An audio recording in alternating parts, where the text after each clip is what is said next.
Me gustaría darle la palabra a la doctora Marcia Solorza, que tiene el doctorado en Economía por la División de Estudios de Posgrado de la Facultad de Economía de la UNAM. Es profesora de la materia de Teoría y Política Monetaria y Financiera de la misma facultad y ha publicado varios artículos sobre temas bancarios y financieros y ha participado en seminarios de temas monetarios y financieros también.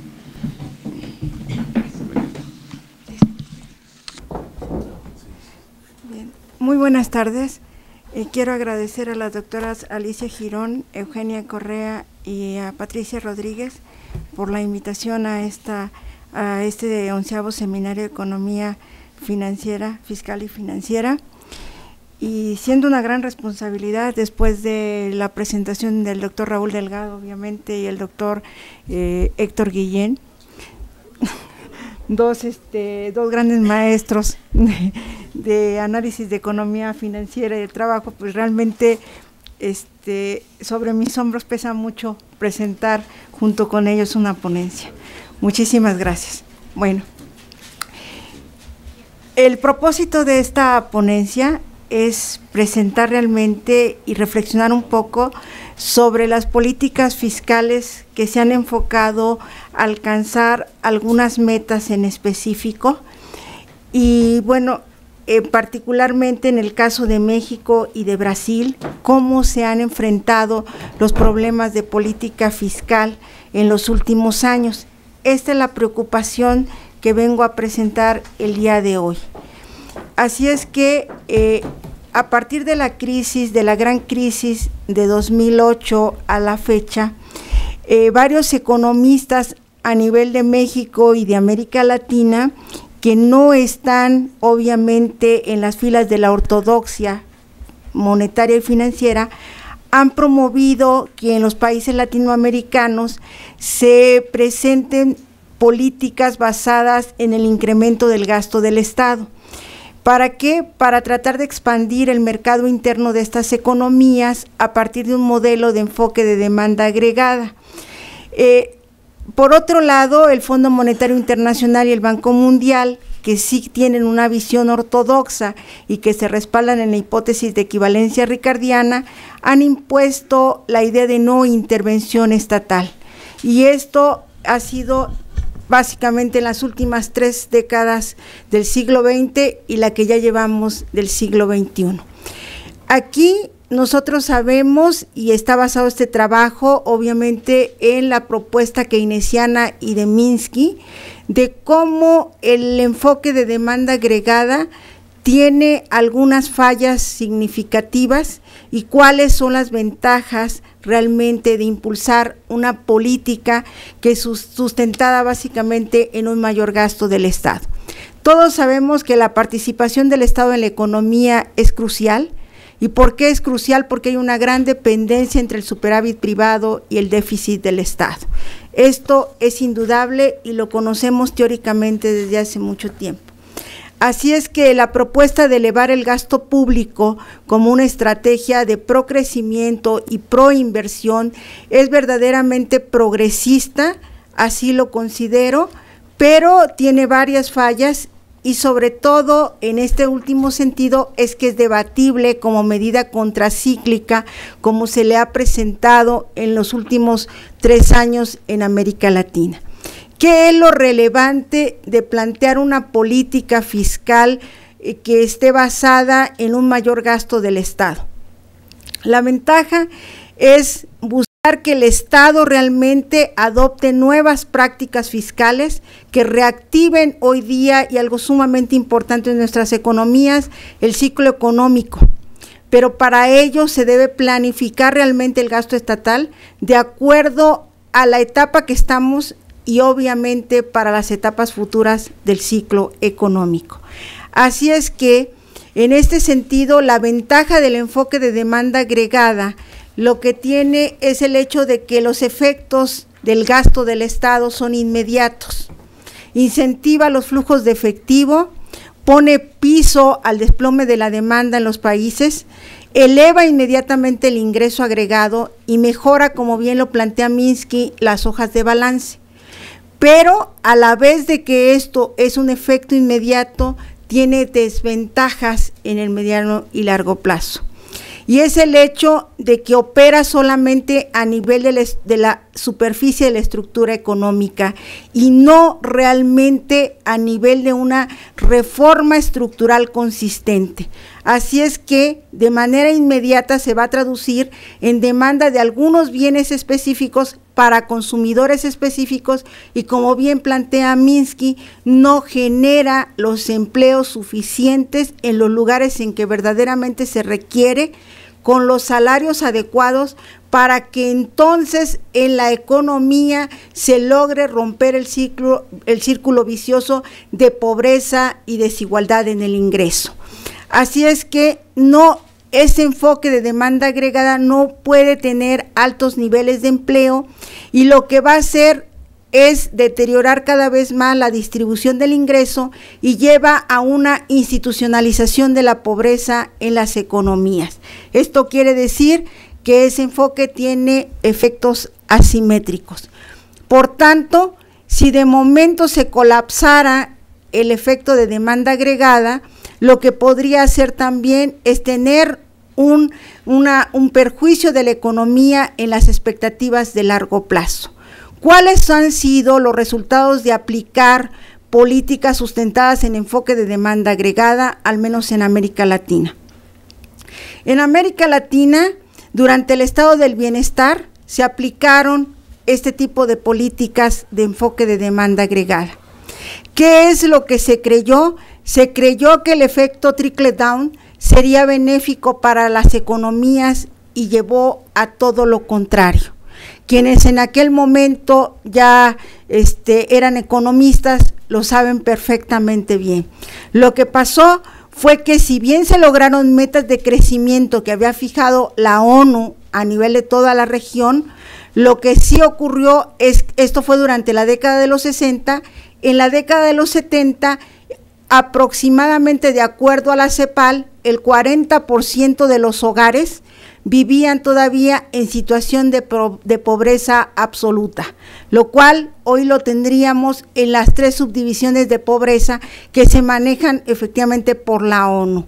Esto quiere decir que entonces los efectos de desarrollo social, y lo saben perfectamente bien los estudios, lo han presentado, en términos de alfabetización, de disminución de la tasa de mortalidad, de elevar los niveles de salud, fueron aceptables, pero no efectivamente ni los deseables ni los sustanciales para que la economía latinoamericana pudiese decir que tenía un efecto positivo el enfoque de la aplicación del enfoque de demanda agregada.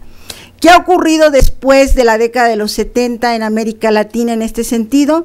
Bueno, todos sabemos, se ha seguido, y sobre todo por México, fielmente el dictado del Fondo Monetario Internacional y del Banco Mundial, que consideran que la política fiscal no tiene un efecto realmente positivo en la economía. ¿Por qué? Porque el déficit fiscal no afecta para nada, según ellos, la demanda agregada. Esto es lo que plantea en términos, obviamente, de lo que es la equivalencia, la hipótesis de equivalencia ricardiana. Pero ¿cuál ha sido el efecto de aplicar las políticas dictadas por el Fondo Monetario Internacional de estabilizar lo que es el ingreso, el consumo y la inversión? Lo que ha ocurrido es que no ha habido una estabilización del empleo. Por el contrario, lo que ha habido un aumento del desempleo, y nosotros podemos verlo reflejado en el caso de México, no así en el caso de Brasil. En el caso de Brasil, los datos de la última década, obviamente bajo el gobierno de Lula, nos está mostrando que la tasa de desempleo como porcentaje de la población económicamente activa ha tenido una persistente caída prácticamente hasta el inicio de este año, en donde ya se aceptó un aumento del 6.4% de la tasa de desempleo en Brasil en febrero en este mes anterior. En el caso de la tasa de desempleo urbano, la tendencia ha sido prácticamente la misma, y en la caída del empleo, en el comportamiento del empleo informal también. En el caso de México, contabilicé lo que es la subocupación como porcentaje de la PEA, no así en el caso de Brasil. ¿Por qué? Porque en México el INEGI sí contabiliza la subocupación. En el caso del Instituto Brasileño de Geografía y Estadística, el subempleo está incorporado en el empleo informal. Entonces, realmente podemos ver cómo ha sido una tendencia a la caída en el empleo informal. ¿Esto qué política se aplicó en Brasil? En Brasil, Lula aplicó una política consistente de generación de empleo desde 2003 hasta 2010. Generó 10.8 millones de empleo en 7 años, de empleos formales. No así en el caso de México. Aquí se vanaglorian por el hecho de que en un año se logren crear 450,000 empleos formales. En el caso de Brasil, fíjense nada más que tan solo en el 2009 se logró incrementar el empleo formal en 1.100.000 personas empleadas que ingresan realmente con empleos formales a la economía. De aquí llego a lo que son lo que yo considero mis primeras conclusiones. ¿Qué es lo que requerimos realmente, por lo menos en el caso de México, para tener una política fiscal que sea consistente con la elevación del empleo en el país? Requerimos una política fiscal creadora de empleos directos. ¿Para quién? Para todos aquellos que no encuentren trabajo, no solo en un sentido contracíclico en una crisis, sino también en etapas expansivas de la economía. Que además esta política fiscal creadora de empleos directos sea regionalizada, que realmente se oriente a las zonas específicas en donde se deben de crear y que se den unas reformas estructurales verdaderas y consistentes. Siguiendo a Keynes y a Minsky, esto lo que se va a reflejar es en que se deben fijar metas de empleo en función de la demanda efectiva y no en un enfoque de demanda agregada. ¿Por qué en un enfoque de demanda efectiva? Porque ahí vamos a ver que este es dependiente totalmente de la propensión marginal a consumir, de la eficiencia marginal del capital y de la eficiencia marginal del dinero. En términos, para concluir, en términos del enfoque de demanda agregada de desigualdad del ingreso, lo que nosotros hemos visto en México y en Brasil es un comportamiento del coeficiente de Gini, ahí sí muy similar. En realidad el coeficiente de Gini que está expresando la desigualdad es una tendencia a que todavía no podemos remontar ni siquiera lo que es el medio punto. Quiere decir que hay una gran concentración del ingreso, una mala distribución del ingreso. ¿Qué es lo que debemos buscar para remontar esta situación? Es modificar las estructuras vigentes, de lograr una política fiscal que tenga una claridad en lo que es la participación de la población y cómo se dé el cobro de los impuestos. ¿Qué ha pasado con la pobreza? La pobreza se ha institucionalizado. México y Brasil han aplicado programas antipobreza y los resultados de ambos programas que ya conocemos en México, de Progresa, de Coplamar y hoy día de Oportunidades, lo que ha sido es que la pobreza el índice de pobreza humana ha caído, pero no de la forma tan sustancial como lo ha sido con la aplicación de programas antipobreza en Brasil, aun cuando el porcentaje del PIB que se destina en ambos casos es muy similar. Para concluir, bueno, realmente, ¿qué es lo que sería conveniente en el caso de nuestras economías? Buscar disminuir significativamente la pobreza y la extrema inequidad que hay, en la distribución del ingreso. ¿De qué dependen ambas? Dependen de la evolución del mercado de trabajo, de establecer programas de empleo directo, formales, que sean consistentes en el largo plazo, en sectores estratégicos de la economía y en regiones específicas. Así es que estos programas de empleo deben de ir acompañados de programas sociales educativos, pero lo más importante de todo es que tengan continuidad.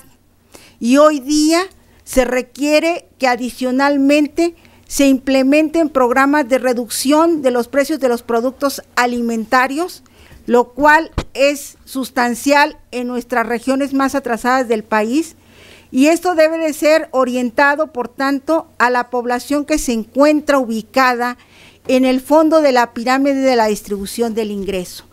Y además, todo este conjunto de programas deben de ir acompañados de una profunda y consistente reforma fiscal. Muchas gracias.